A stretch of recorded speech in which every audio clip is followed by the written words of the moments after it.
صلی اللہ علیہ وآلہ وسلم پر چند دن وحی نازل نہ ہوئی، چند دن جبریل امین کا آنا بند ہو گیا، تو ابو لہب کی بیوی جبریل جو ابو لہب کی بیوی تھی، نام تھا اس کا جمیل، اس نے یہ کہنا شروع کر دیا، حضور سے آ کے کہا کہ تیرا رب تجھ سے ناراض ہو گیا ہے، اس لیے وحی آنا بند ہو گئی ہے۔ اور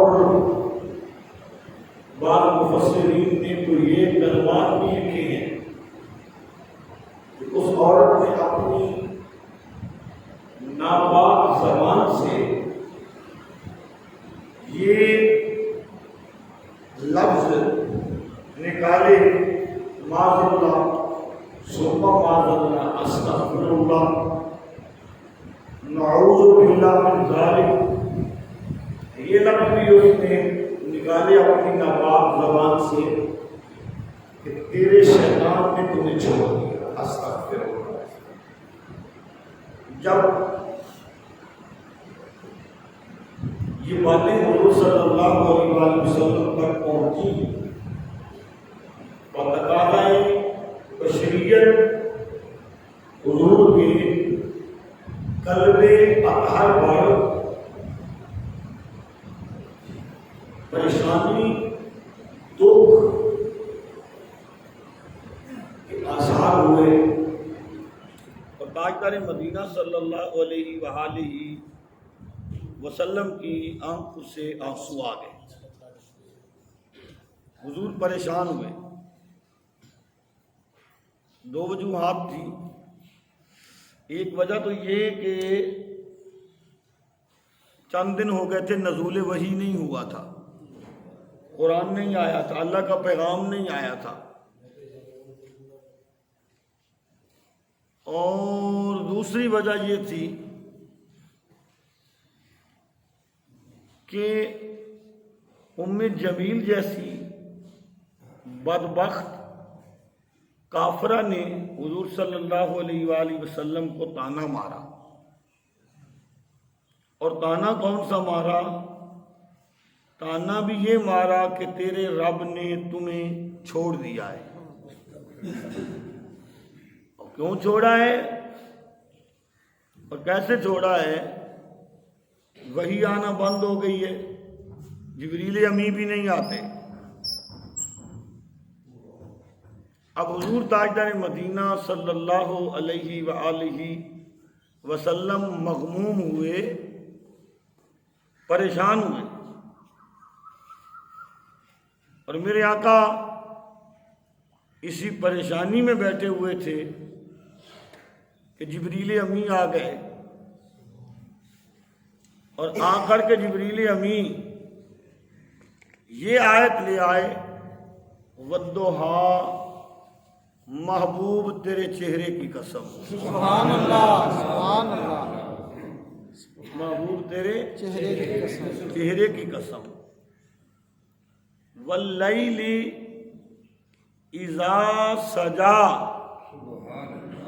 اور محبوب تیری زلفوں کی قسم، سبحان اللہ، سبحان اللہ، اذا سجا، جب تو سمیٹ کر ان کو اپنے کندھوں کے قریب لے جاتا ہے، اور محبوب تیری زلفیں تیرے کندھوں کا بوسہ لیتی ہیں، اور تیرے کندھے تیری زلفوں کا بوسہ لیتی ہیں۔ سبحان اللہ،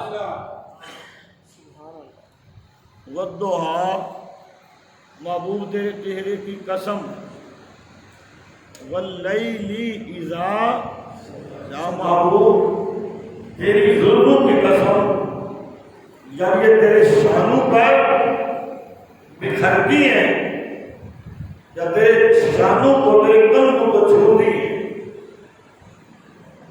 ماں وَدَّعَكَ رَبُّكَ وَمَا قَلَىٰ. محبوب نہ تیرے رب نے تمہیں چھوڑا ہے نہ تیرا رب تمہیں چھوڑے گا. اس نے کیا کہا تھا؟ تیرے رب نے تمہیں چھوڑ دیا. رب نے کیا کہا؟ محبوب مَا وَدَّعَكَ رَبُّكَ. محبوب نہ تیرے رب نے تمہیں چھوڑا نہ تیرا رب کبھی تمہیں چھوڑے گا. تو ہوگا کیا؟ فرمایا وَلَلْ آخِرَةُ خَيْرٌ لَكَ مِنَ الْأُولَىٰ. یہ ظالم تو کہتے ہیں کہ تیرے رب نے تمہیں چھوڑ دیا. نہیں، وَلَلْ آخِرَةُ خَيْرٌ لَكَ مِنَ الْأُولَىٰ. یہ جو رب اور تیرے درمیان پیار ہے یہ ہر آنے والی گھڑی میں جانے والی گھڑی سے زیادہ بڑھتا جائے گا. زیادہ ہوتا ہے. ایک تیرے آنے والی گھڑی گزرنے والی گھڑیوں سے زیادہ شان والی ہوگی، زیادہ برکت والی، زیادہ عزت والی. اور پھر کہا وَلَسَوْفَ يُعْطِيكَ رَبُّكَ فَتَرْضَىٰ. محبوب ان قریب، محبوب ان قریب ہم آپ کو اتنا دیں گے. ان قریب ہم آپ کو اتنا دیں گے. فَتَرْضَىٰ. تیرا رب تمہیں اتنا دے گا. فَتَرْضَىٰ. محبوب تو راضی ہو جائے. سبحان اللہ. تو راضی ہو جائے گا. بول رہا تو راضی ہو جائے گا. راضی ہو جائے گا. حضرت سعید بن منصور یہ بہت بڑے محدث گزرے اور آپ کے ساتھ اور بھی بہت سارے محدثین کی جماعت ان آیات کے تحت یہ حدیث لے آئے. کون سی حدیث؟ حضرت علی کرم اللہ وجہہ آپ بیان فرماتے ہیں کہ نبی کریم صلی اللہ علیہ وسلم نے ارشاد فرمایا ان آیات کو پڑھ کر میرے آقا نے ارشاد فرمایا کہ اللہ تعالیٰ نے میرے ساتھ یہ وعدہ فرما دیا ہے کہ اے محبوب جب تو اپنی امت کی شفاعت کرے گا تو میں تیری شفاعت تیری امت کے حق میں قبول کروں. سبحان اللہ. سبحان اللہ. تیری امت کے حق میں قبول کروں گا جہاں تک کہ میرے رب نے مجھ سے یہ وعدہ کیا کہ محبوب امت کے بارے میں ہم تمہیں راضی کریں گے اور جب آپ یہ کہیں گے اے میرے مولا میں راضی ہو گیا، میں راضی ہو گیا، اس وقت تک ہم آپ کو امت کے بارے میں عطا کرتے جائیں گے، عطا کرتے جائیں گے. جب آپ خود کہیں گے کہ مولا میں راضی ہو گیا تو پھر ہم کسی اور کو راضی کریں گے. پہلے تمہیں راضی. سبحان اللہ. سبحان اللہ. پہلے تمہیں راضی.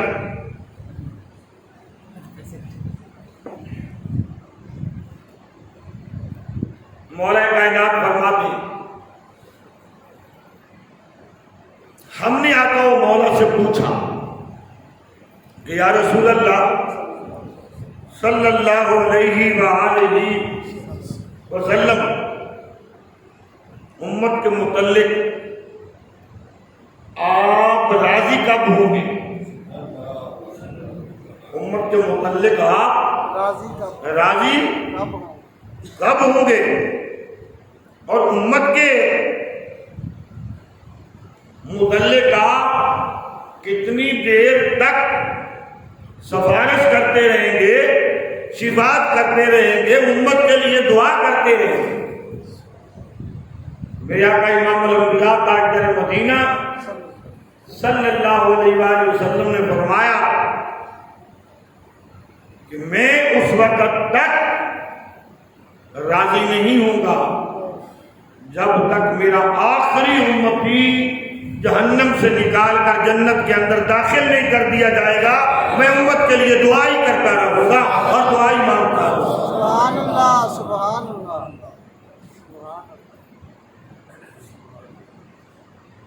وَلَسَوْفَ يُعْطِيكَ رَبُّكَ فَتَرْضَىٰ، وہ ہم قریب تمہیں اتنا عطا کریں گے، اتنا عطا کریں گے فَتَرْضَىٰ کہ تو راضی ہو جائے۔ سبحان اللہ۔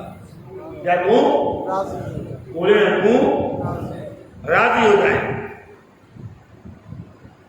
اسی سلسلے کے اندر ایک اور حدیث پاک ہے جس میں میرے آقا کا اپنی امت کے ساتھ پیار